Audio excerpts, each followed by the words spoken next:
You've decided you're ready to become a parent, and suddenly you're overwhelmed with people who feel they have the right to inform you on the correct way to conceive, give birth, what fears you should have, and the proper way to parent. How do you filter through the opinions? How do you know what's trustworthy information and what's a myth or just plain outdated? Welcome to the Birth Ease podcast. Join your host Michelle Smith and her guests as they cut through the noise and fear by sharing valuable tips, tools, and proven methods that help you connect with your own inner wisdom as you navigate the sacred journey that is pregnancy, birth, and parenthood in a more relaxed and confident manner. This podcast does not constitute, nor is it intended, as medical advice. Hello, Birth Ease families. Welcome to this heartfelt space. I'm your host, Michelle Smith, and I'm so incredibly grateful that you are here. This week's episode is a very personal one for me. I wanted to have a conversation regarding grief because I feel like during this pandemic, everyone is grieving globally. And I wanted to explore the places where you may not be aware that the emotions and the feelings that you are experiencing right now are due to grief. The grief of the losses we're experiencing to this pandemic, and to remind us to give ourselves some space, because if we are grieving someone we love, those feelings are very amplified right now. And so I wanted to dive deep into this subject, and I'm so grateful for this beautiful conversation with my dear friend and fellow podcast host, Susan Dascenzi.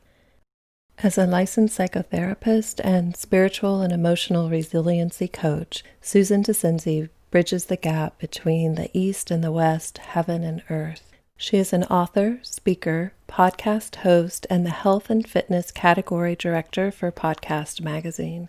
Susan has invested the last 27 years in guiding her clients and recognizing how their past negative conditioning creates their present and future and stops them from stepping into their infinite possibilities. As a highly regarded human behavior and emotions expert, she has become known as the Possibilities Curator. Welcome, Susan, to the Birth Ease podcast. I'm so grateful to have you here with me again. Oh, thank you so much, Michelle. I'm so honored to be here again. Yeah. I always love being here. Yeah, I love it too. As this episode airs, it's the first anniversary of my stepmom passing. I wanted to honor her and honor my grief and just have a conversation between the two of us regarding grief. And how I feel like, and I'm thinking you feel this way too, how we're really grieving globally in this pandemic. There's so many things that people may not realize are, in fact, a loss. And how can we work through that? And some of the big emotions they may be feeling are actually due to grief and uncertainty. Oh my God, it's so huge right now. That's all I've seen since, at least for us here in the United States, around the end of February, really the beginning of March, though, as states really started locking down and people were in a state of shock going, what does this mean? What does this lockdown mean? Are our lives over? What's changing? What's going to change? All the loss. And it's continued for all these months now, even as other states have opened up and some services have been restored. There is still so much uncertainty and unknownness, right, as to what that quote unquote new normal is going to be, that the grief is still as prevalent in my observation and even to some degree in my own life. And at the same time, it's hidden a little bit more so now than it was in the beginning. Yeah. Don't you think? Yeah. I mean, globally, we were all kind of in this state of, wow, what's happening? And now we're all kind of trying to find some semblance of normalcy for our lives or our jobs or careers or families or school. Some schools are allowing the kids to come back into the classroom. Some are saying, nope, we're only going virtually. And I think as we are living kind of this day-to-day life then with this awareness in the background that this pandemic stuff is still going on and there's still all this uncertainty and, we don't know what's going to happen day to day even still, what happens is we push our grief to the side as we just work to get back to some sense of normalcy. Yeah. And that happens with grief too. We get so used to it. It's shocking in the beginning whenever we're grieving and we feel it intensely in our physical body and the emotions of it. And then as we're kind of used to it, or it's just kind of there, we think it's diminishing. It's really not, because we're not really allowing ourselves to grieve through the grieving process, that it just becomes there. And then we are a bit more dismissive to it. And then we don't understand exactly in a moment today, on Wednesday, why I reacted the way I did and why I felt so tearful, or on a Monday, why I felt like I needed to retreat. We don't connect it to the grief. Right. Does that make sense? Yeah, and I think we're kind of becoming numb to it to a certain degree, and just trying to cope and figure out, how am I going to handle this? And some people are doing well as you can through this, and some people are really struggling. And as I'm saying that, it reminds me of when someone experiences the loss of a spouse or the loss of a child, or they experience a miscarriage or a stillbirth, and then they see their pregnant friend and they want to be happy for them, but they're raging inside, or they're so triggered they want to run and cry somewhere. Yeah. Or they just feel so overwhelmed. And I feel like there's that kind of happening as well, of, oh, that person looks like they're handling everything so well. And why am I such a mess? Why do I feel like I have so much anxiety and I can't keep it together while I'm trying to homeschool and work? And I feel angry or sad or overwhelmed.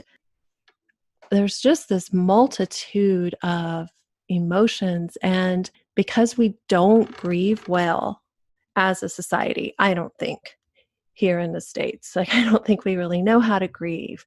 There's information about it, but you have to really search for it, right? Mm-hmm. And so I don't think that it's even in our consciousness in some ways that we are grieving. We're grieving the loss of being able to send our kids to school, or we're grieving the loss of being able to see our families. We're grieving the loss of being able to go to work and touch people. I mean, we can't even hug people or hug each other. Yeah. And that's a loss. Right. And for those of us that are grieving, I was so relieved when I was doing a grief training recently, and the speaker said, understand, with the pandemic, your grief is going to be heightened because we're already grieving so many things. Yeah. And I just felt this wave of relief wash over me. Oh, this is really complicated grief that we're all feeling.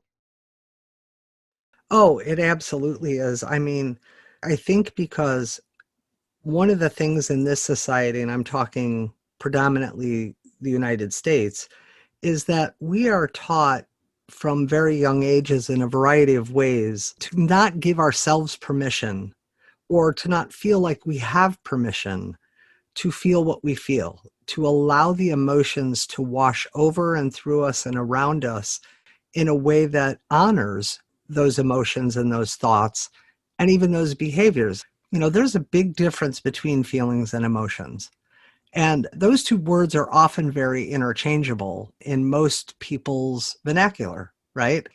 Yeah. There's a big difference between feelings and emotions.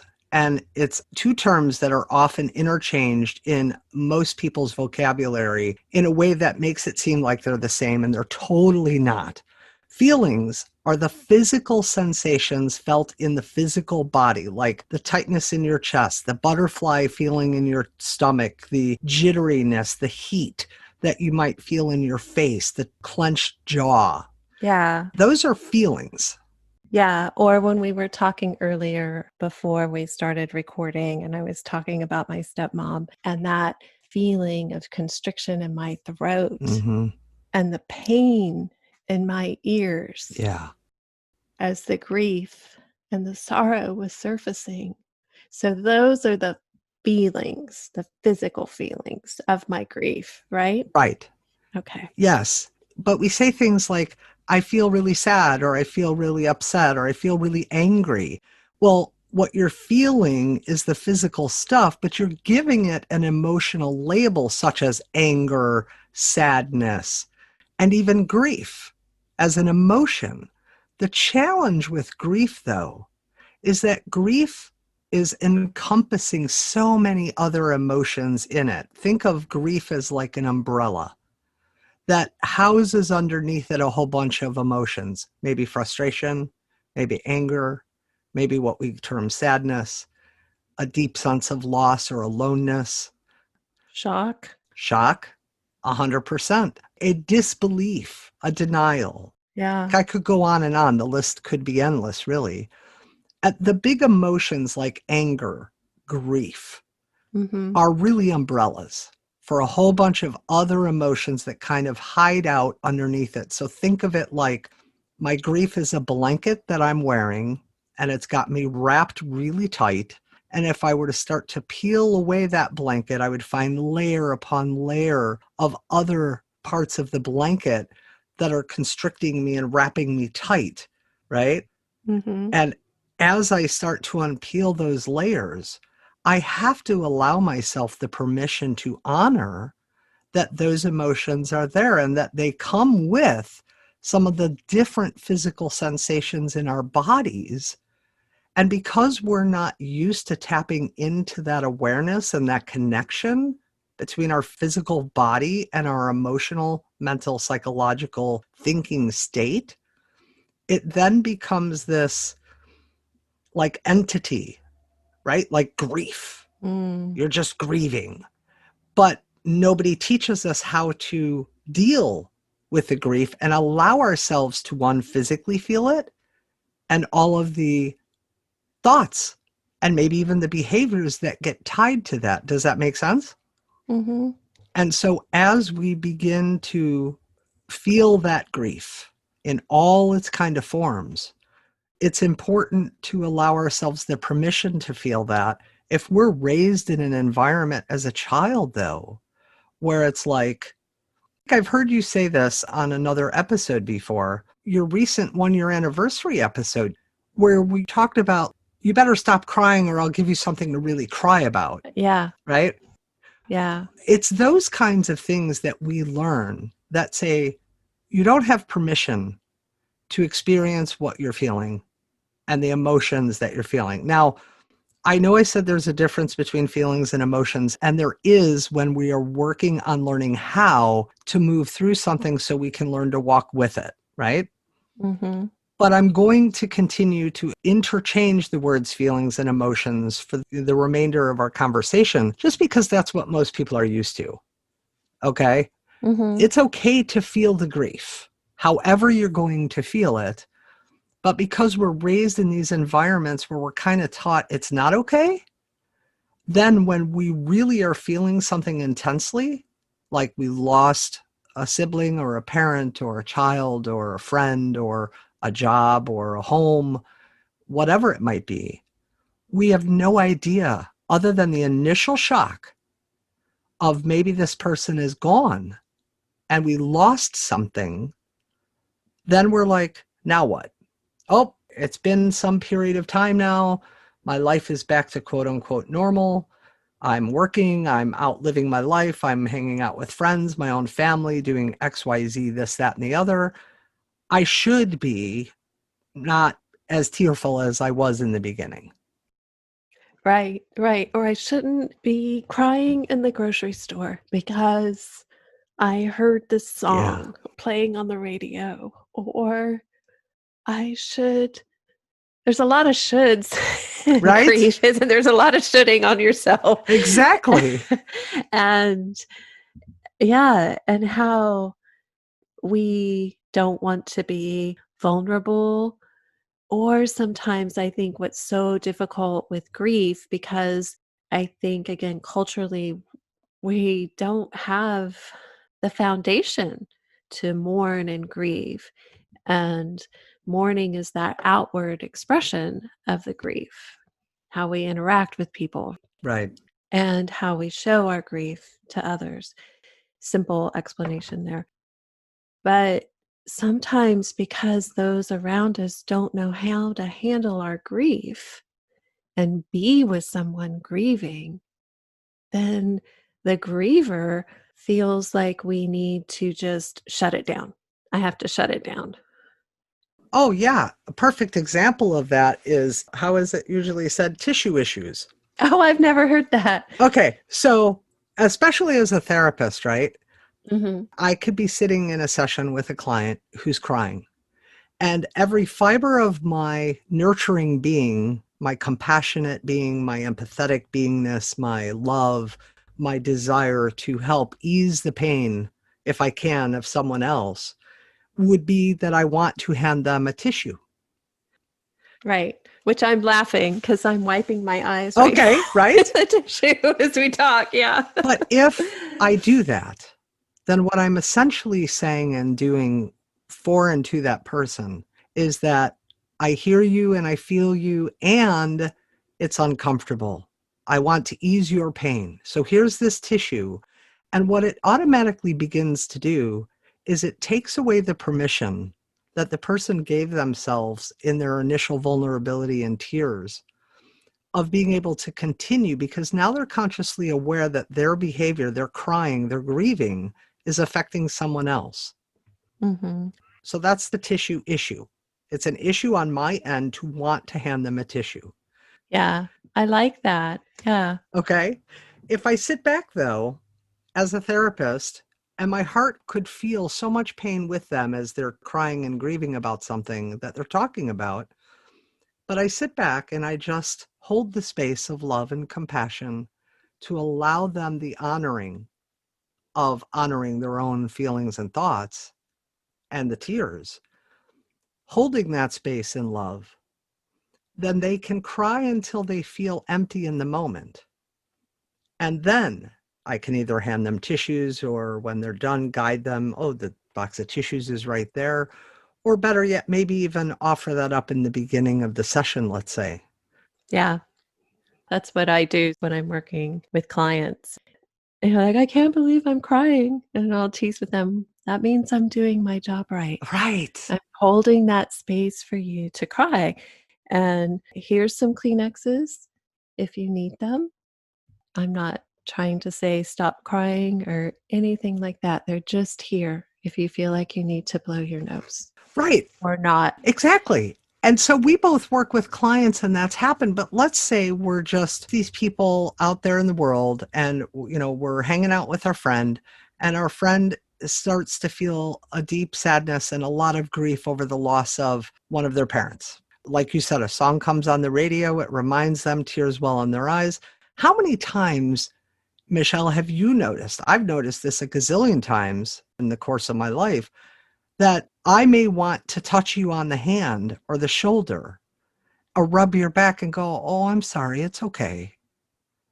And even say something like, oh, it's okay, let it all out, or I'm here for you, or anything like that, right? Our natural instinct is to want to help someone who seems to be in pain, because we as human beings are hardwired to move toward pleasure and away from pain, not only in ourselves, but with others. So Mm, if I see someone in pain, well, I may want to move toward pleasure within my own self, because their pain is creating an uncomfortability maybe for me, even if I'm super compassionate and loving.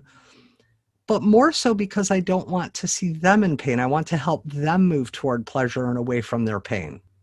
The problem is we have to allow ourselves to feel the pain in order to learn to walk with it.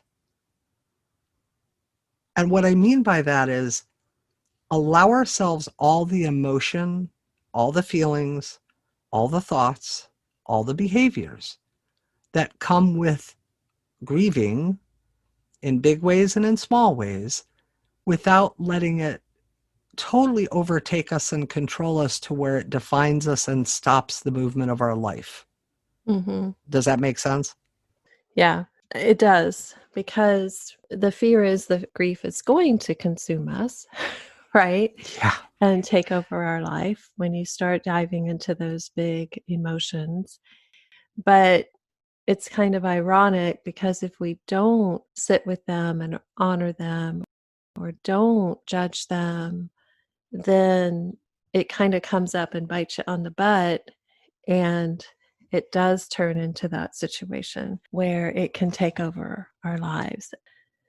I think there's that myth, though, that maybe not so much with a child or stillbirth of a baby. That one, people kind of expect you to grieve. But overall, it's like, well, your stepmom passed away and, um, you know, it's been a couple weeks. You have to get on with your life, right? Oh, God, yeah. Or you're supposed to be done in 24 to 48 hours. You're supposed to be done grieving. And anniversaries, birthdays, holidays, those are tough. They're tough times because all the memories can come back up. And grief can be so lonely. And back to what you were saying earlier, sometimes people, they want to fix it, kind of like stop, stop, stop crying, right? Yeah. Or you're trying to just talk about it, and then people will change the damn subject. Well, because that's uncomfortable. It's painful. Yeah. And again, we move toward pleasure and away from pain. Yeah. So it's like, Yeah. I don't know how to fix you. First of all, nobody's broken. Nobody needs fixing ever. Right. Right. Especially not in grief. Yes. Yeah, Right. especially. But as this person who maybe knows you or cares about you, or I'm a stranger, or I'm a friend, or I'm a lover, or I'm a spouse, or I'm a parent or a child, or whatever to this person, and my heart hurts to see you in this pain. So I want to make it stop. I want to make it go away because one, you're in the pain and I don't know how to help you. And two, now I'm in the pain because I'm watching you be in pain and that hurts me. And I don't like the pain. So I need to make it be better as Mm-hmm. quickly as I can. So how do I do that? I hand you tissues. I pat you on the back. I work to say soothing words that maybe will help calm you or soothe you or comfort you. Probably for the majority of us, we will want to say things. Mm-hmm. For those that know how to hold that space for someone else, will probably be silent and simply be there with them and for them as they need us, understanding that their grief can bring up even our own grief about things. Yeah. And that's what's so challenging about the pandemic from a global scale right now, is that we have never in the history of any of our lives who are living on this planet right now as we are recording this, every single person alive today, even if they were alive during the Spanish influenza of 1918, there are 102 at least. Right. And they're probably not going to remember much. All of us have never experienced something of this magnitude that has caused us to grieve so many things at once. Yeah. And yet we're taught that, well, it is what it is, and you got to suck it up and deal with it because, well, it's just what it is right now, and we're all in the same boat. So come on, let's just pull ourselves up by the bootstraps and keep putting one foot in front of the other. And that's fine. That's a great mentality to have. We also need to allow ourselves the permission, though, to feel the anger and the hurt and the pissed offness and the upsetness and the frustration and the tears and the uncertainties and worries and anxieties and on it goes, Right. to say, but I don't know what that means for my life. And I don't know what that means for how my day-to-day life is going to unfold. How do I deal with that grief? How do I deal with that loss? Because I have the loss of the knowingness that I was comfortable with having before, right? I had a job. I got up every day. I went to my work. I came home. We had dinner together. We watched some TV or read books or played games and went to bed. And we did it again and again. And now, because so much has changed, and a lot of that is uncertain and unknown for a lot of people and already shifted so drastically, they're like, who am I? And what do I do with my life? And what am I going to do to earn money? And how am I going to, all those kinds of questions. And yet the truth is, it's grief. Yeah. And that question of who am I? Like I felt that in my gut. Who am I now as I'm working online? Who am I now without my stepmom? Who am I now as a mother? My partner, my child's father, we haven't seen him in 11 months Mm. because of events that have happened. For the listeners, my beloved's in the Caribbean and he's been helping his family. He's been there for 19 months. And we had planned to see each other in February, and his father got sick, and then COVID hit. Oh, gosh. Yeah. And then I thought, oh my gosh, maybe I'm ready to fly. Maybe it's safe to take our child on a plane. And they closed St. Croix to travelers. So we can't even travel if we want to. And that is hard too, as someone who's a doula who's on call. I don't have any clients right now, which is such a rarity. So I feel like I have this little window and I can't fly and we can't see him. Right. And so there's just all this grief. There's all this grief of it's been 11 months. And the last time we saw him was when my stepmom died. Mm. So there's this complicated grief, I guess I'd call it. There's just so many layers, so many layers. And when he flew out before to visit was when his mom passed away 6 months before. Oh my gosh. Yeah, and then he took our little girl with him to St. Croix so he could have his child with him. And he moved in February last year, and then his mom passed away 6 weeks later, unexpectedly. Oh my gosh. Yeah, and then our daughter flew with him. So she was gone. My stepmom was diagnosed with cancer. His mom died. It was crazy, crazy. And trying to launch a podcast, and you know what that's all like. Right. And then I went and stayed in St. Croix for 3 weeks. And so it's just a lot. It's a lot. And I think the anniversary of my stepmom passing is also amplified because we haven't seen him for a year. It will be a year. And that's just a long damn time. It is. It just It is. And you're grieving, so many pieces. You talk of grieving so many layers. Let's break this down a little bit, right? You're feeling alone because he's not here. You're missing him. Yeah. So one time you saw him, his mom passed. Another time you saw him, your stepmom passed. So now there is this mental kind of association that when you've seen him, somebody has passed. It's been around grief and loss. Yeah. Yeah, and it makes sense because we're talking about if they open the island up, should he maybe come here to visit? Should we go there? We can have more time. But yeah, when he's come here, people have passed away Yeah. unexpectedly. Like we knew my stepmom was going to pass. We just didn't expect it to happen so soon. And it just shock, a lot of shock. Well, and the shock is, look, the bottom line is grief is about loss. our fundamental nature as human beings is to love and be loved. And there's this goal of feedback, right? We get feedback through the world around us by way of validation and acceptance and awareness and an acknowledgement.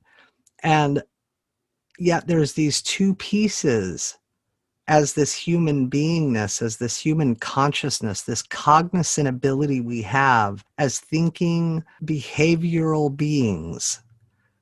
There's these two pieces that are in play for that feedback, but they're always in competition with each other. And it's something that's called a hope for gain and a fear of loss. I want to see my beloved and believe that I have the opportunity to do so. And now this thing called COVID hits and says, nope, sorry, you can't go. So now I don't get to see him. My daughter doesn't get to see her father. He doesn't get to see his daughter. I don't get to get out of my house for a while and get into a different environment. It's so many little pieces that we give insignificance to, but they all are part of it. They are. Even seeing my grandchildren in COVID. Yes. Wanting to keep them safe, wanting to keep the elderly people I live with safe. We share our house with another family. Those little babies are like my grandchildren too, wanting to keep them safe. This COVID thing is so complicated. And I had been realizing in these past few weeks, and why I appreciate this conversation, for people who are grieving a loss, it is just amplifying it by 100, by 200, by 1,000. Oh, yeah, 100%. Because we think we have to be strong, right? Because maybe we're the head of our family, or we are a single parent, or maybe we don't have children, but we're on our own, or a million and one, again, I could give a million and one different kinds of scenarios and examples. Right. The bottom line, though, is these human being people, we have these lives that we were living, and everything was kind of going along okay. I mean, again, maybe for some people it wasn't going along well at all, but regardless of how our lives were going pre-COVID, when COVID hit, and globally as a society, we all had to step back and lock down and rethink and reconfigure our lives, whether that meant the loss of a job or the loss of a home or having to move or not being allowed to move now, or again, a million different scenarios we could plug in there. Right. Or going out and working because you could risk getting sick and then your family getting sick, somebody elderly getting sick. Totally. Yeah. Yeah. I think that's why my 21-year-old is so afraid, because she just lost a grandparent. Sure. And if my father gets sick, he's at a big risk. And, she cried on my shoulder. Mom, I can't lose grandpa too. I can't do it. Exactly. And so this COVID thing has created that kind of stuff that we never had to think about before. Like if I lived with my grandpa and I had a job outside the home, and I am now what's called an essential worker and still going out to that job because one, I need to survive and eat and pay bills and have a place of shelter. Yeah. But I live with this elderly person whom I love dearly. Now I have to add a consideration that I could be exposed to this terrible thing that I could bring back that could end their life. And that brings a whole other host of potential thoughts and emotions like shame and guilt and responsibility and all these pieces that we then take on. And so then it creates this other grief umbrella that is like, I am being showered as though it is a real umbrella and it protects you from the rain droplets. It's the same, except that you have this umbrella of grief and you're standing underneath it. And yet the water pellets that are usually on the outside of the umbrella are coming from underneath on the inside of the umbrella and showering you anyway. Yeah. Yeah. Right? Yeah. And yet Yeah. we don't know how to kind of allow ourselves to feel that, because the truth about grief itself, with all the other layers of emotion that are really underneath that grief umbrella, it's about loss. Yeah. What am I losing? What have I lost? Or what might I lose? And because that nature of ours is to love and be loved, and that goal is feedback, because those two pieces of hope for gain and fear of loss are always kicking in and in play and driving everything we do and think and experience, every choice we make. And it's much more complicated than that. I'm saying it very simply, and I hope it's something that is easy for your audience to understand, because it is that simple, but it's not quite as simple to apply and to understand from a place of, well, how do I apply that to my life then? Well, it's one of those questions that says, like if I were to ask you, as you felt the loss and felt the grieving of your stepmom over this last year, if you had to offer up a couple of examples, I guess, of what you feel you've lost with her now that she's no longer physically here, if you're willing to answer this, what would you say they would be, Michelle? Gosh, as you said that, I'm like getting teary. I feel like I lost my safe person, Mm, my person that could listen non-judgmentally. I feel like my children lost their beloved grandmother. And I feel like I lost the dream of the future because my parents had always lived away. And, intuition is a powerful thing. And my stepmom a few years ago said to my father, I think we should move closer to Michelle and the kids. mm, mm-hmm, We should be closer. We've been apart so much and was used to that. But they decided to move here, and it was so lovely and a sacrifice on her part because she loves the Southwest and isn't too fond of Florida, mm-hmm, and allergens and stuff aren't good for her. So we had this dream of having them here and having them close and celebrating holidays. And we're not going to have that, yeah. but so grateful. I can't imagine my father trying to go through losing his beloved alone. That just would have been so much, because they would have been married 45 years this last May. Oh, wow. God bless. Yeah, and he's doing really well through it, better than I thought he would. But with COVID too, like we haven't gotten to spend as much time with him because I need to be so careful, you know. Right. Yeah. Um, we kind of self quarantine if we've been somewhere or seen somebody before we go see him. So I don't think we've gotten to support each other as well in our grief either, if that makes sense.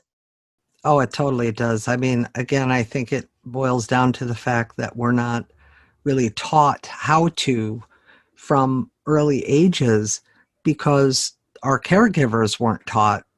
And it's like it just keeps perpetuating a cycle to some degree, not always and not 100% of the time. Of course, nothing ever is, but it's perpetuated in this cycle that if they learned it this way, then they're going to teach it this way. And even if they try to break that cycle, and it's like, okay, I want you to tell me what you feel and tell me what your thoughts are. And I want to give you that space and hold that space for you to be able to cry. Maybe I'm, your parent and you're 5 years old and you're crying. But then ego kicks in that says, well, but I want this little 5-year-old to learn resiliency. I want this little 5-year-old to learn strength. I want this little 5-year-old to learn how to handle the rough parts of the world, because life is going to get rough sometimes and you're going to feel a grief and you're going to feel a loss and you're going to feel pain and it's going to hurt. And I want you to have the skills and tools to be able to know how to maneuver through that. So I'll let you cry. I'll hold that space and give you that space, but then it'll reach a point like, okay, that's enough. Yeah. Right now, stop. And so we get these messages, inadvertently and overtly that say it's kind of not okay. And then when things like this happen, like the pandemic and losing your stepmom, and dealing with your dad's grief too over losing his beloved and watching him as he ages, and the pandemic now stopping you from being able to spend as much time with him, and the thoughts that, oh my gosh, what if something does happen to him?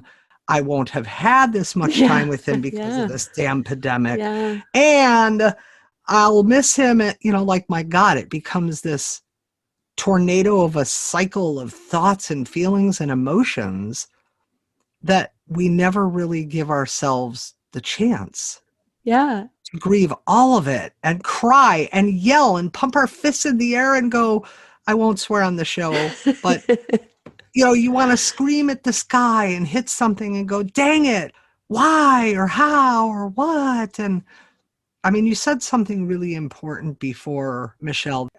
I really think this is an important thing to share. And what you said before is that as you were tearful, and thank you for being vulnerable and willing to share on your own show, right?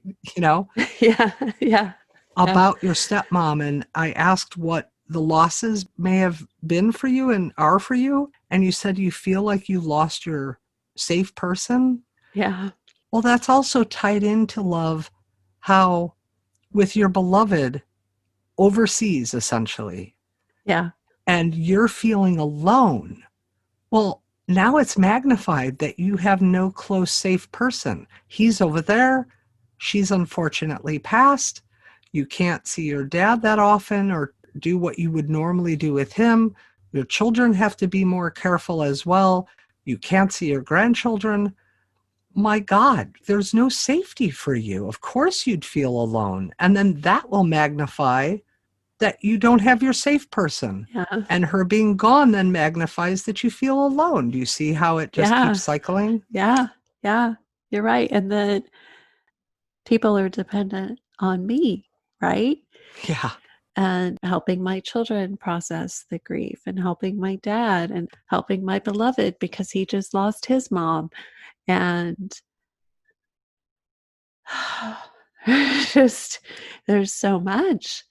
There's so much. And feeling like we talked about this earlier, like I can't grieve the fact that my beloved, I haven't seen him in 11 months. And then, like you pointed out, when I've seen him, we've been grieving, or when he's come here, it's because we both lost a mother, right? But I feel like, oh, but I have to kind of brush that grief, that loneliness away because he's still alive, right? At least at some point I can still touch him. Thank goodness we have WhatsApp.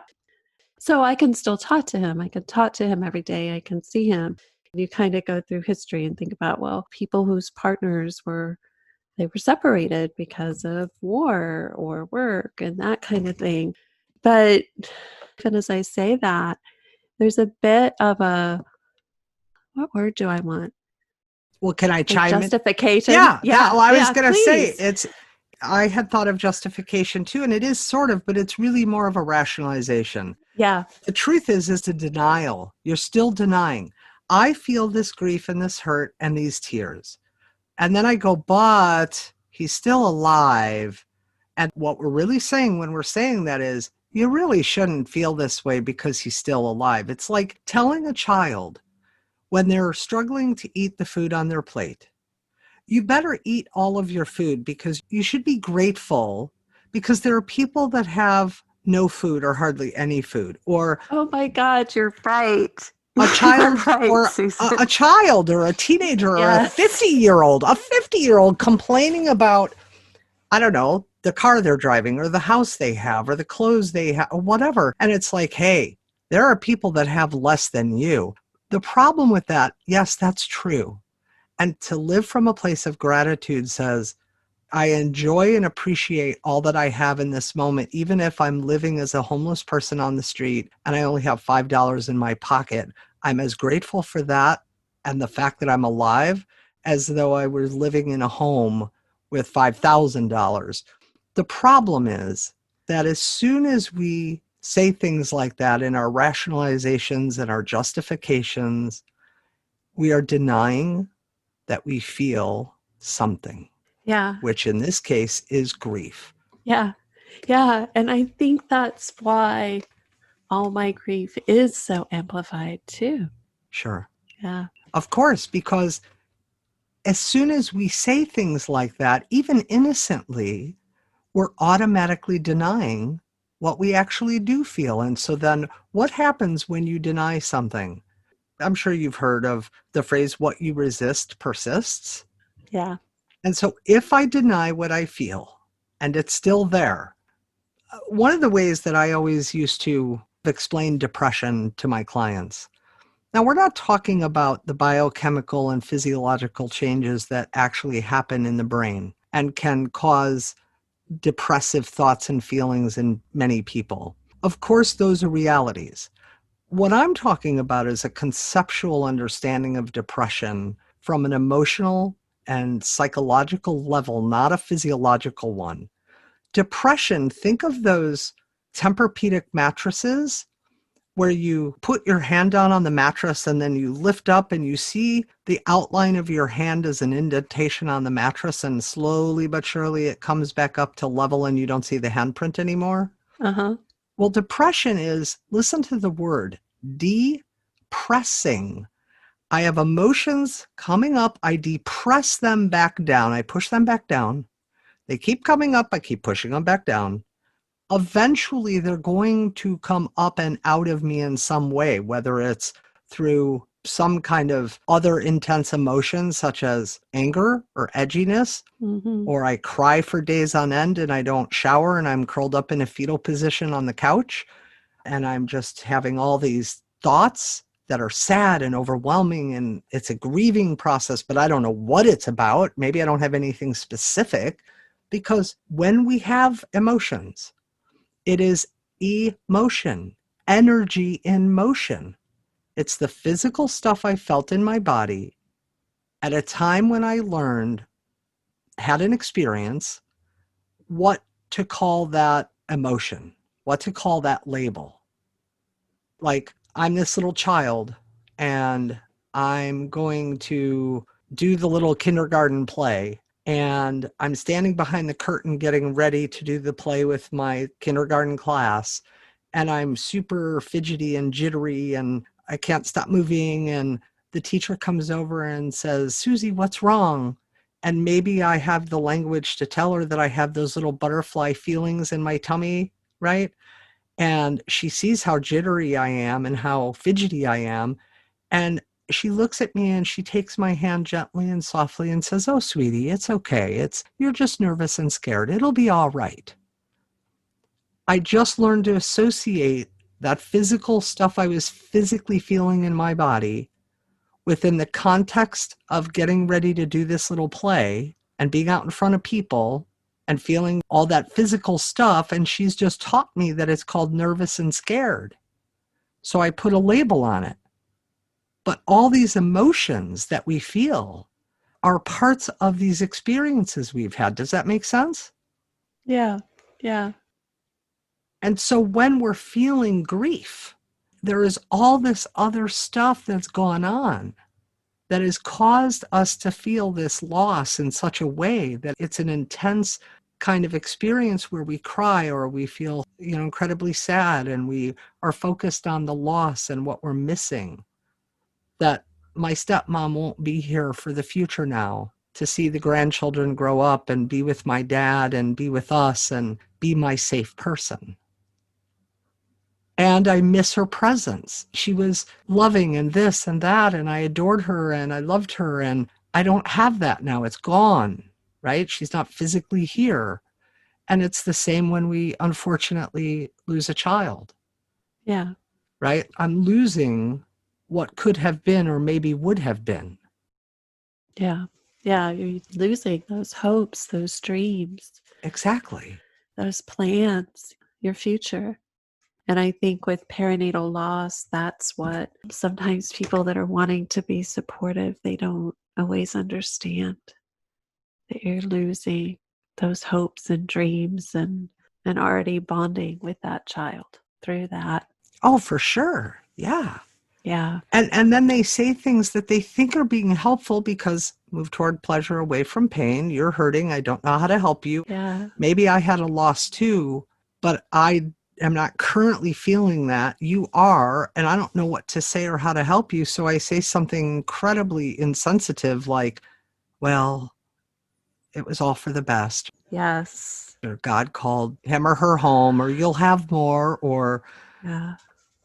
crazy things that Yeah. it's all dismissive. And then we hear those messages and think that we're supposed to dismiss it ourselves. And yet the real way through it is allowing yourself to be with it. It truly won't consume you unless you give it the power to stop and control your life. Does that make sense? Yeah. Can you elaborate on that, please?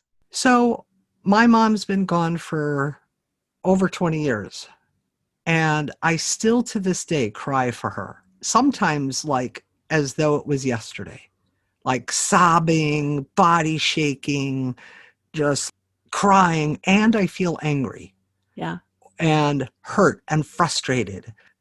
I believe in a higher power. I believe in soul. So sometimes I get mad at her because I'm like, and again, I don't say it so nicely, but I'll be nice for this. I say, dang you.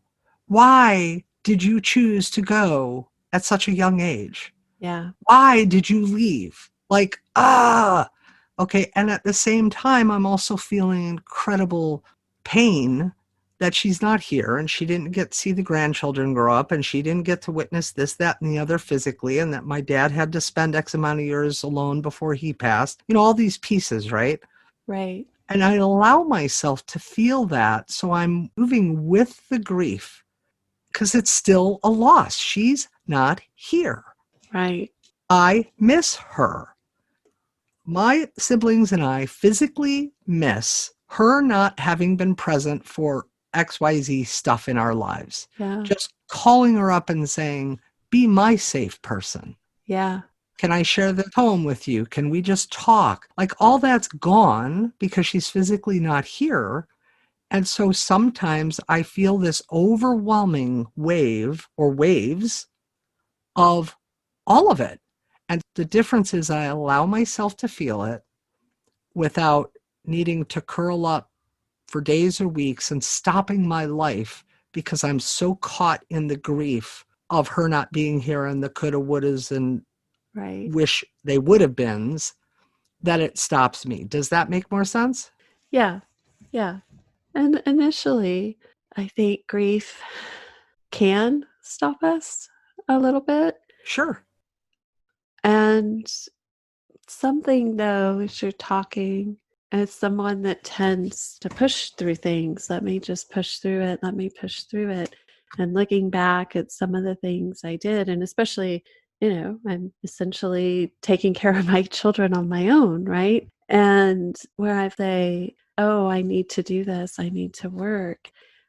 I will say a gift with the pandemic is this month, I'm taking care of me Mm. and not pushing myself. Mm-hmm. And I have that luxury this month.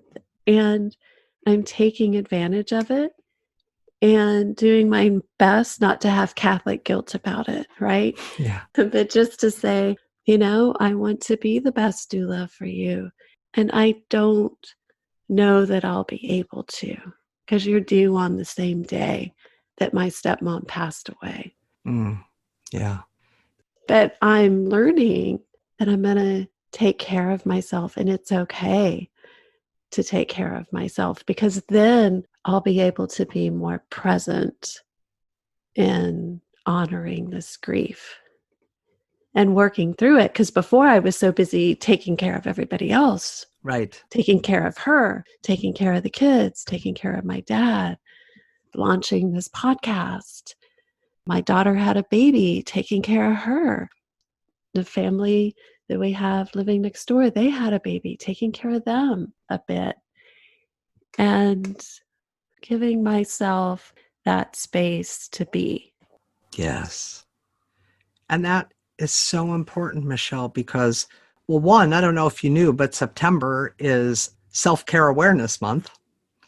I did not know It that. is. So what a perfect So time, we're at the right? end, but we're there. Exactly. Yeah. So you Yeah. could just carry it on into future months, right? But the Right. important thing is that it really is about honoring where we're at. I'm honoring that my stepmother's passing is on the same day you're due. And although I want to be, if it happens that day, the very best doula for you and with you, if I know that I may not be able to, if I know that I'm potentially really going to struggle that day, and I honor that, and I say I need to take care of me and either figure out a way to kind of walk with this grief and these tears so that I can still be present for you in the best way I can be that day, versus, nope, that's my job, I have to, and then pushing my grief to the side and pushing what is important to me to the side and just doing what I need to do for you. That's the problem we get into, and honestly, why I'm in business.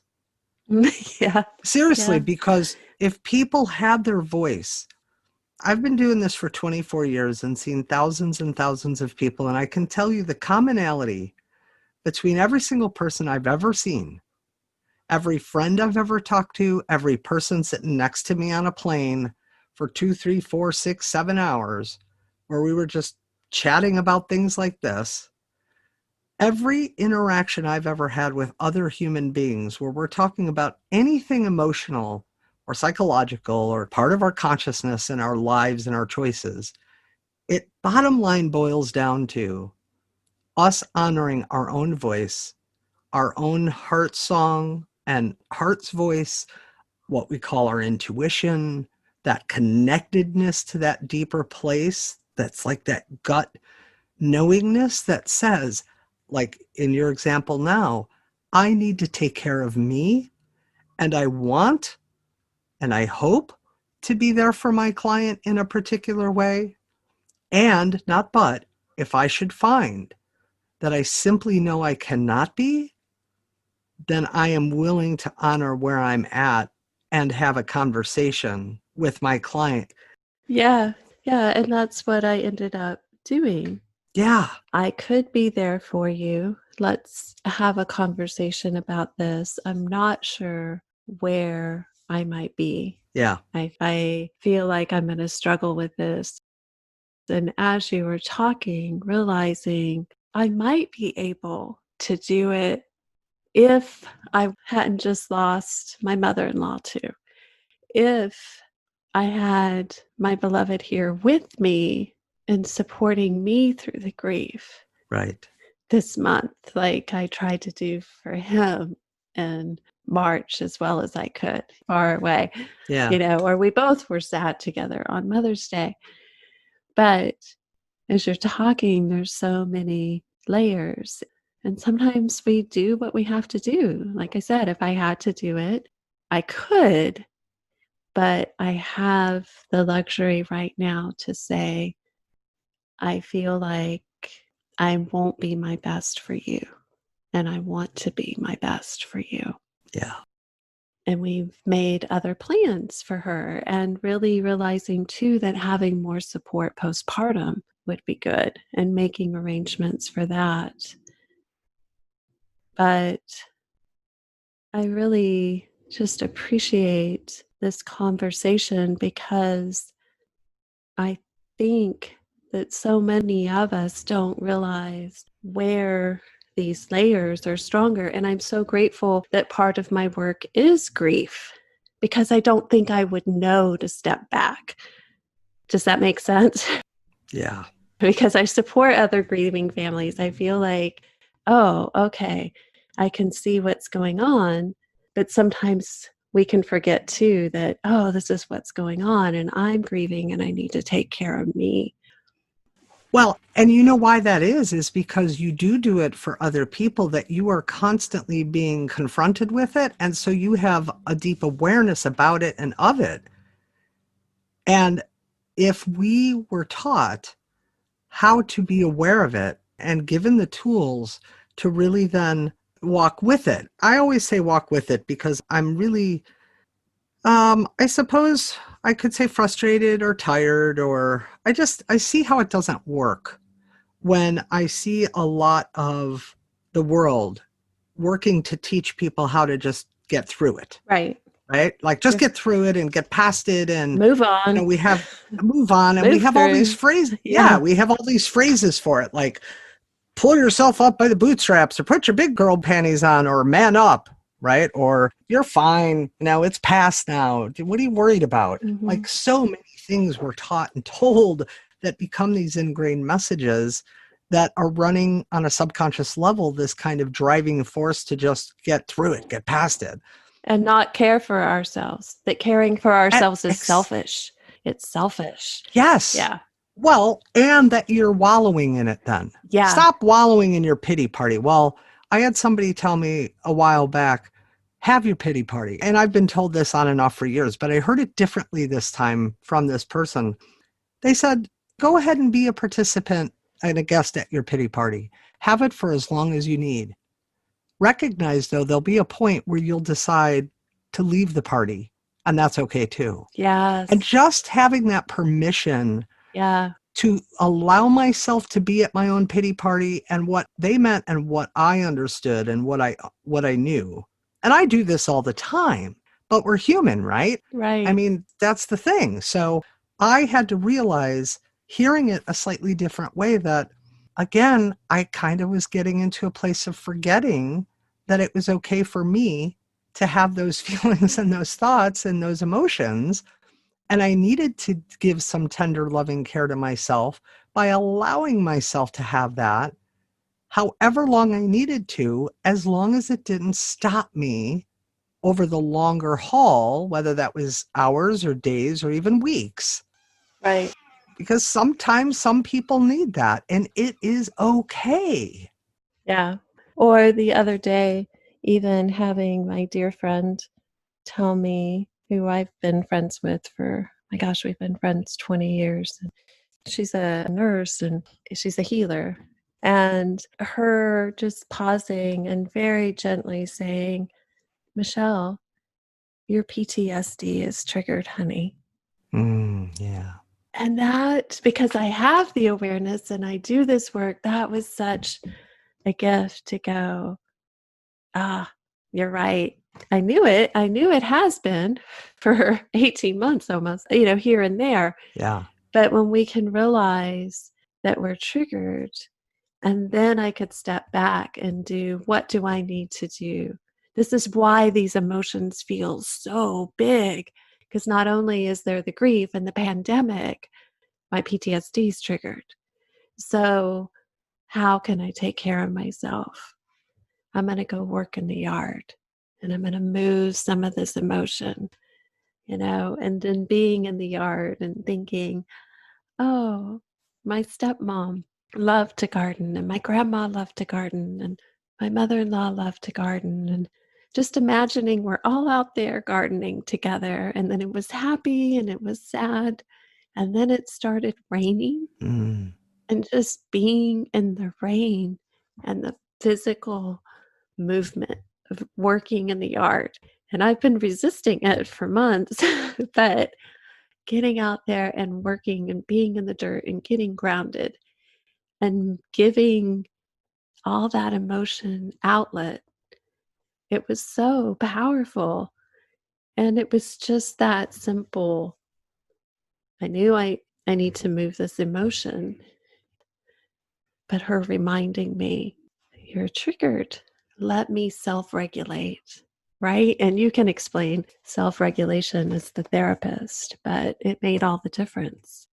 Well, it does. It's really about giving ourselves the freedom and the permission to say, I can go into what someone else might call a meltdown, where I'm maybe crying profusely and I'm pounding my fists against a pillow and I'm like, as the tears are flowing, and I'm feeling this wealth of intense emotion and physical feeling in my body, and all that energy is being moved and moving. and I'm letting some of it out by my actions, right? Like maybe by pounding my fists or going, and using my voice through my tears. Mm-hmm. And then I self-regulate. I check in and I go, oh, it feels complete in this moment. Like the tears stop. The feeling of pounding my fist no longer is as powerfully strong. Maybe I stop doing that. Maybe I notice that some of the physical feelings in my body are lessening, and some of the emotions that I'm feeling are lessening, and the intensity is lessening. And so I just kind of self-check. That's really self-regulation. How we've kind of bastardized it, though, over the years is we've kind of created it as a negative. You must self-regulate, like you must check yourself at the door and not like, act in this way that I don't want you to act. Right. Right? Like Right. children in our generation were children are seen but not heard. Right. They were trying to regulate us. And what happens now is all the rules, even COVID, this is what's the problem with the pandemic, is the pandemic has turned the rules upside down. Mm-hmm. Nobody knows what to do, what to this, what to that. So people are fighting. They're in fight or flight. Yeah. Totally. Freeze. And freeze. Yeah. Like, And and fawn. they're like, Yeah. I don't need to wear a mask. Yes, you do. No, I don't. Politics, religion, this, that, like all this stuff now is so magnified because everybody's trying to regulate, because what we're really trying to do is self-regulate. Yeah. In all this external regulation, we're basically saying I'm desperate for some measure of knownness and certainty that will allow me a sense of empowerment and power so I can feel like I can move forward day by day and at least have some kind of like, oh, okay, I think I got this, to keep moving forward. But because all this stuff is so up in the air out there, I'm struggling to find some of that internally. Right. Right. And the rules keep changing, right? And the rules keep changing. Yeah. You can travel. No, you can't. Wear a mask. Okay, you have to wear a mask, but you have to wear gloves. Be 6 feet away, but that's not 6 feet. But it's okay in this instance because, I mean, it's crazy. Mm-hmm. It's why people were hoarding toilet paper and, cleaning supplies and paper towels in the beginning, because it was such a state of heightened unknownness and uncertainty that people went, what if? Yeah. And that's another biggie. What if then, or when then? When this happens, this will be better. If that happens, then this will be better. If I lose my parent, then I'll be alone. If I'm alone, then I will feel sad and I won't know how to maneuver through my life. If I feel sad and I don't know how to maneuver through my life, then I won't be able to handle the challenges when they come up. If I can't handle the challenges when they come up, then it fundamentally means maybe I'm not as strong as I thought I was. If I find out I'm not as strong as I thought I was, then it means I'm really not who I was. If I find out I'm not who I was, then who am I? Yeah. Like you said before about who am I without my stepmom? Mm-hmm. Yeah. Yeah. And so one of the tools that I always offer up to people as a way to start to combat that is to look at those if-thens that you say to yourself, keep breaking it down how I just did, like you take the last thing you said and that becomes the new if statement. Because then you're looking at really what's at the core for you, at the very kind of core base level for you, that is the fear, the loss that you're feeling or concerned about or afraid of, that you have fear about, that is driving a lot of the other things. And really ask yourself that who am I question without the roles that you play. Mm-hmm. Are you really fundamentally different, Michelle, as a human being at the core of who you are because your stepmom is no longer in the physical form anymore? No. No. But because there was such this love and this synergy and relationship and this connection, and you didn't feel alone because she was there was a part of you then that felt like who I am as this person called Michelle, with my stepmom being alive, is someone who felt safe. Yeah. And now she's not here. So now it's like, Who am I now? Oh, I'm someone who maybe doesn't feel safe. And I don't like that. But did you really get your safety from her? Or did you just give yourself permission to feel safe when she was around? She created a sense of safety when for so long I never felt like I had it. But I'm going to challenge you on that. Did she really create that in you? No, Can people create that in another person? no, no, they can't. But I think the why I miss it so much is that I realized how she did that for me. Whereas so much of my life, I didn't feel safe. Ah, And it's like, shoot, I realized that's what that was, and now it's gone. Does that make sense? it does. And because I love you so and you're also my dear friend, I'm going to challenge you on that and say, yes, you may not have felt safe all those years, and she taught you how by role modeling a safe environment for you, and you learned and gave yourself permission to feel safe and safety with her. Right. But the thing is she only role modeled it for you and taught you how you can do it now yourself. Yeah. And don't you think that's the key? Oh, Is totally. learning that we can do these things for ourselves. 100%. I mean, and that's what I was saying before, that what I've learned over my career and with all these people, this commonality is that when people recognize they are truthfully and totally always in a place of power with a voice, and they can give themselves permission, regardless of what they've been taught or experienced, all of a sudden, there is a total shift and transformation in how they view themselves in the world. It doesn't mean they don't get angry and feel hurt and feel grief and feel sadness and feel happiness and have goals and dreams. It just means they no longer look to the external world for the whys. Sometimes we still ask that because we want to make sense of things as human beings. We need that. Right. Yeah, especially like in my work with parents when they lose their Oh, baby, yeah. that why? And often there's not a why. And working through that.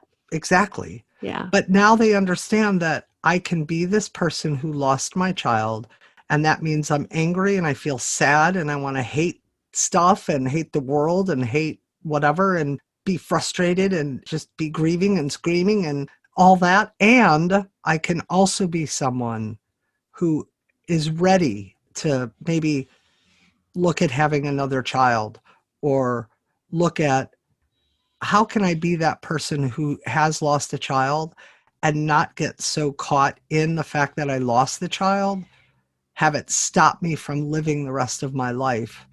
Yeah. Because I am empowered to know that I have the strength to move through this. It doesn't mean I'm going to forget. You know, you hear this a lot. Like, I've heard this a lot with parents who I've worked with who have lost a child, who are like, I feel guilty moving forward, almost like Yeah. I'm forgetting the child who I lost. And a good friend of mine, 7-year-old, passed away many years ago from a black mold, a dangerous kind of black mold situation. The whole family got sick Oh, and they were wow. all okay, but the 7-year-old daughter passed away. Oh my gosh.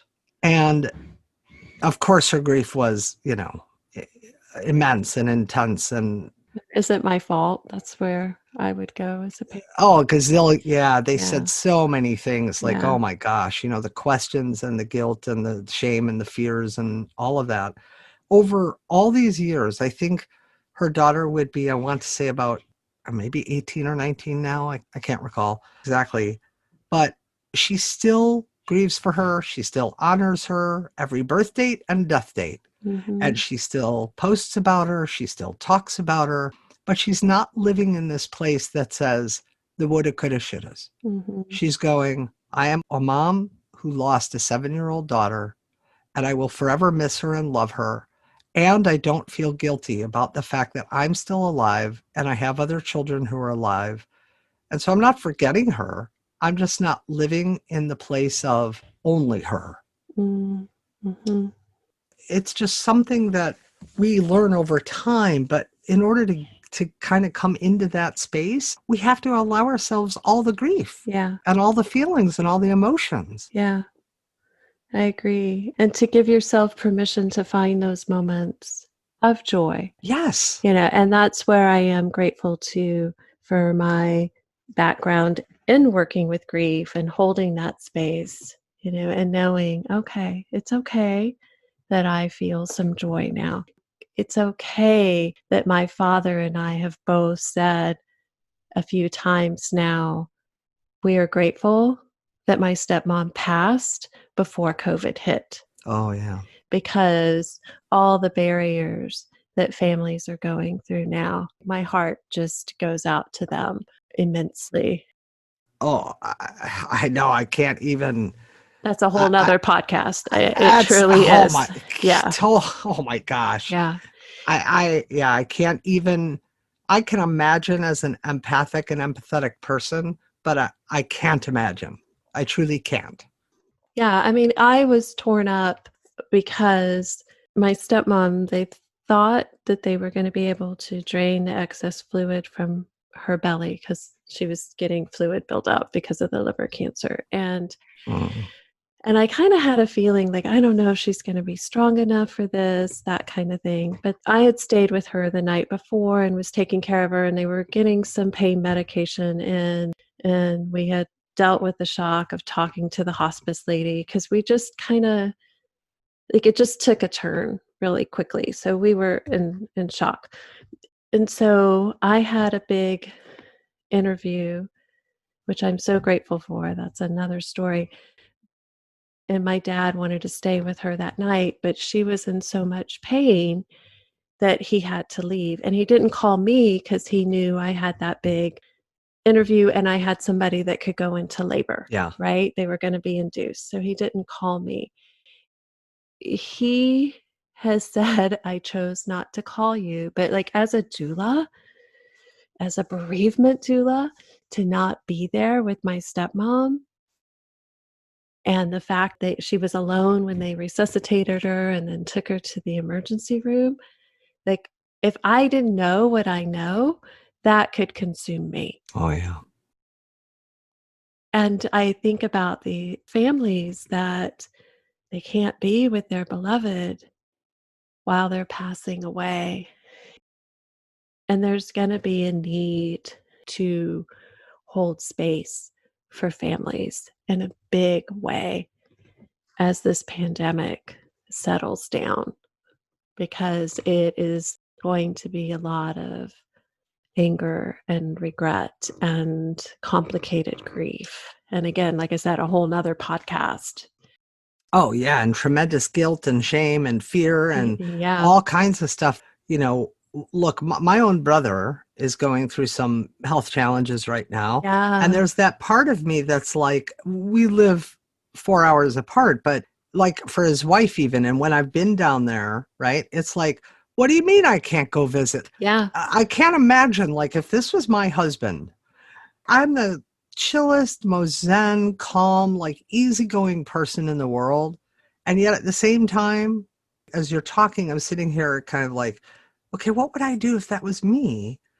I think if my husband was in the hospital and he was very sick and they're telling me, I'm sorry, you can't come in because of this COVID situation and we're just not allowing visitors right now. And I'd be like, oh, try to stop me. Yeah. I'd probably get myself arrested. Yeah. Because I'd be like, I mean, I get it. I'm not saying that truthfully. I mean, I would honor that those are the rules. But I know the fierceness in me of wanting to be with my beloved would be such that it would be very difficult to reconcile.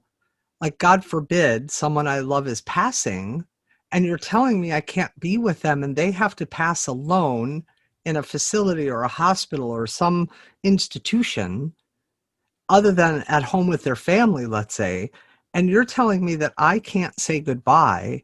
I've already been seeing that. happening, Mm-hmm. and it's going to continue for quite a while as people either push away those feelings and thoughts and emotions, or they honor them and say, I need to talk with someone. Yeah. Yeah. I mean, there's truly no stigma. I know that it's better than it used to be, but yes, there is still a stigma about seeing a counselor, a therapist, or a coach, or someone who can really be your listening board, your sounding board. But I cannot stress the importance of that enough, especially during this pandemic time, because we've lost the intimate connection of person to person on so many levels physically.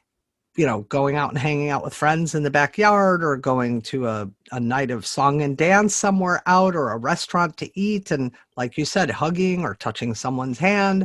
The way people get silly in a store, when like a grocery store, they drop something. Now it's like, do you want me to pick that up for you? And they're like, leave it. I'll get it. Okay. Wow. Okay. Because you want to honor where they're at.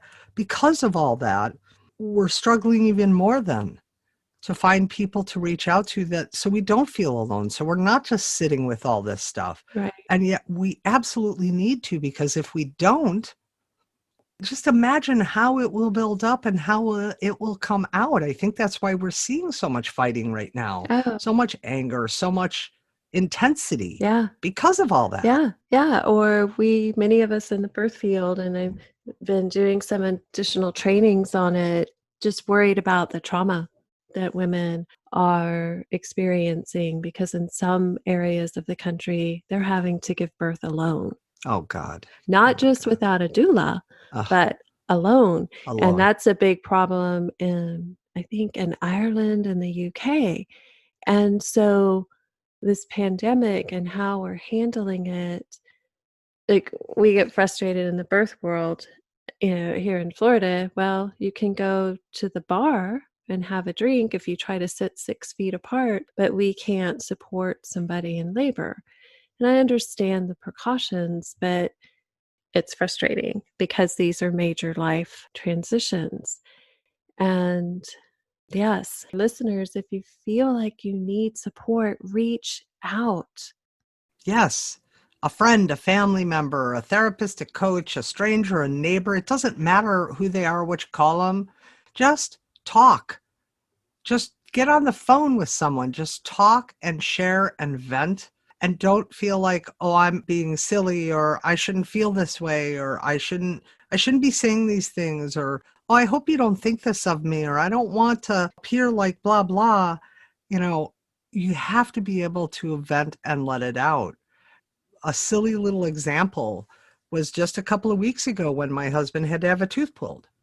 And for the initial consultation, they allowed me into the room. I met the dentist. The oral surgeon was with my husband and him and the assistants. The day of the surgery, though, Mm-hmm. they wouldn't even let me in the building, right? And there was this loss that I felt like, I know how nervous he gets about this. I know how much anxiety he has about this kind of thing. Like, oh gosh, is he going to be okay?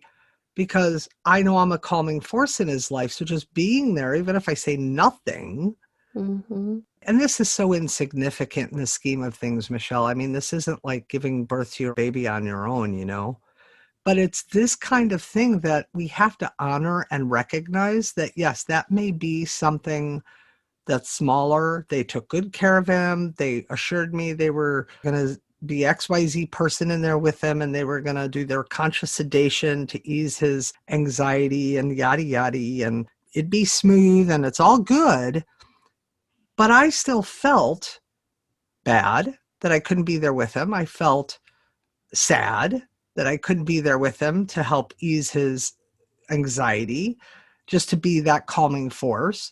I felt frustrated at the whole way everything is right now. I felt angry at COVID. Mm-hmm. I asked the why. Come on, like, why can't this be over already? Or can we start to get to some, like, that's human, right? And yet I sat in our vehicle and I just then smiled and went, okay, I allowed myself to feel all that. And I'm sitting here just then kind of talking to myself in the car, right? And then I turn the music on and I'm like, deep breath. Okay. They've got him in good hands. He's fine. And I'll see him shortly when they bring him out. And then they brought him out and everything was fine.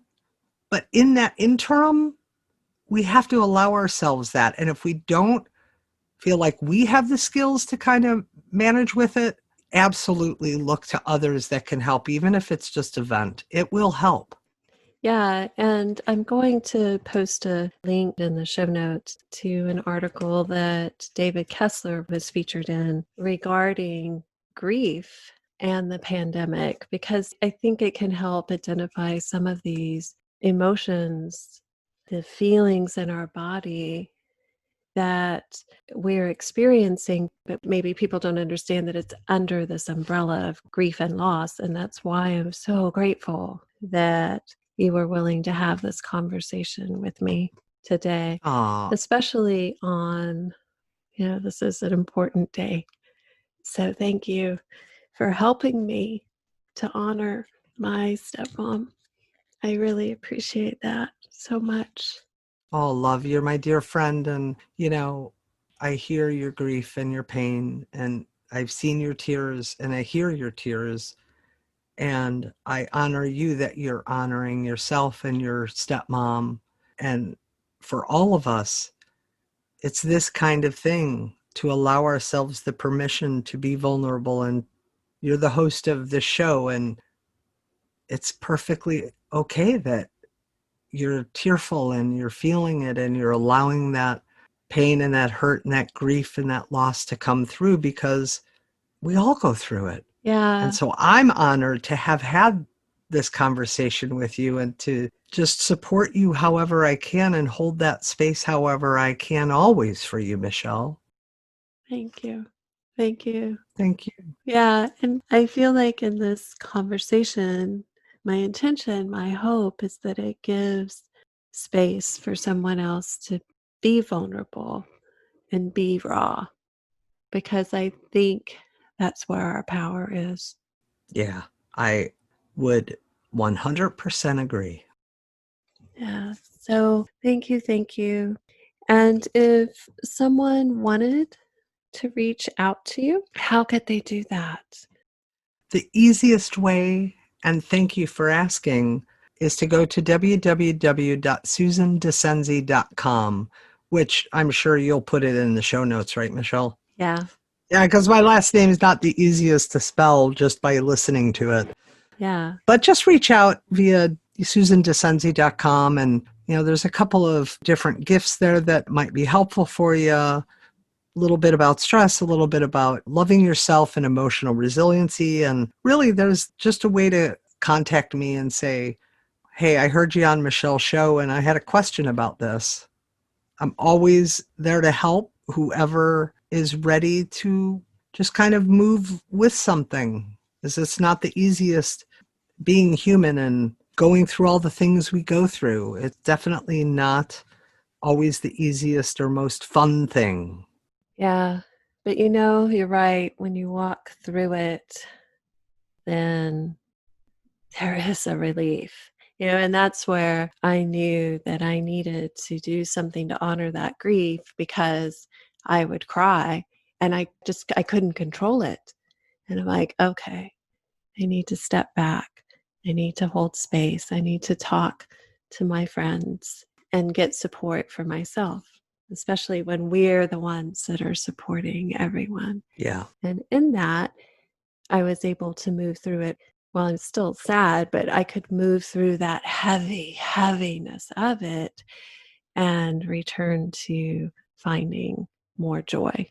And even just understanding why this grief was so complicated. Yeah. Yeah.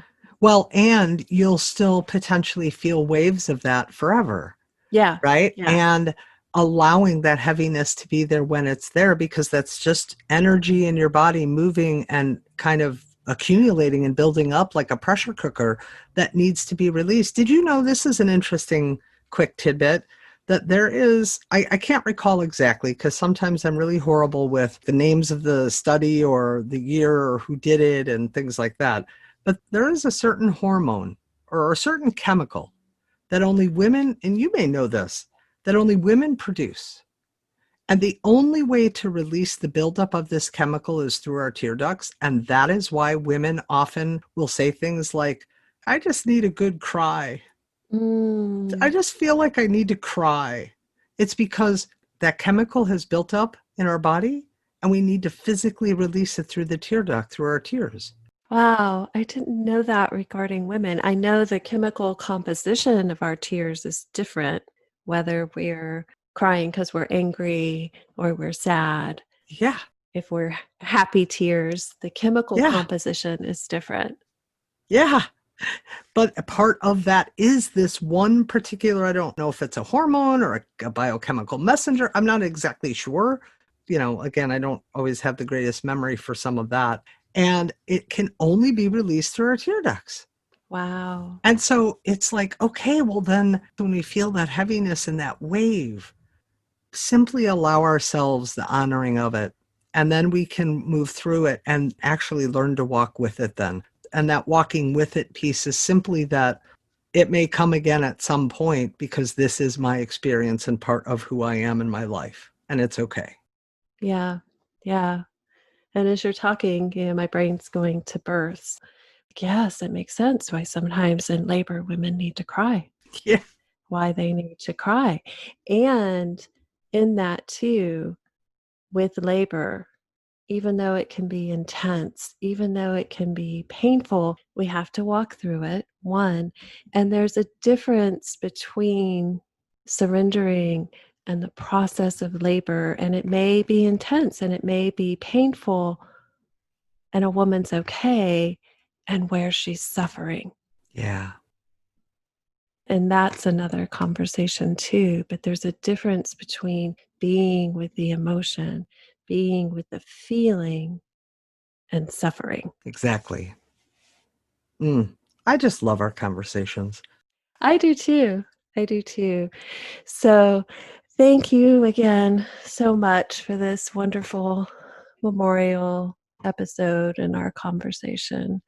And I love you and appreciate you so much. Oh, thank you, Michelle. I am so grateful to be here, and I'm honored to always have these conversations, not just as we are friends and just talk and converse sometimes, but also as an episode that we're recording for your audience, so that maybe there are these little seeds and tidbits and pieces that each one of you out there can pull for yourself and feel like, well, okay, I really feel alone, but maybe I'm really not alone, and I can really kind of learn to move through this and be with this, and it won't take me down. Yeah. So I'm always honored to be a part of that because I'm so passionate about people stepping into their own heart song and their own voice and being who they're truly meant to be.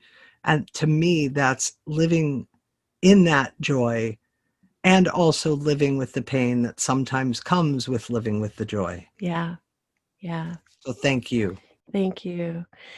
And if someone loves listening to podcasts out there as well, you can find Susan's podcasts are The Spiritually Expressed Human and Kick Your Butts. And I do want to have a conversation again, Susan, of what you were just talking about, of finding that heart song and listening to our gut and finding our voice. So that's something, families, that we'll be doing sometime in the next few months.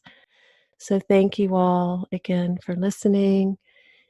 Thank you for helping me to honor my grief and honor my beloved stepmom. This episode, number 57 of the Birth Ease podcast, is dedicated to Sherry Kramer. For more great conversations like these, or to find out more information and access Michelle's library of amazing guests, go to birtheaseservices.com/podcast. For more information on the Birth Ease method, Michelle's classes, meditations, and other services, go to birtheaseservices.com.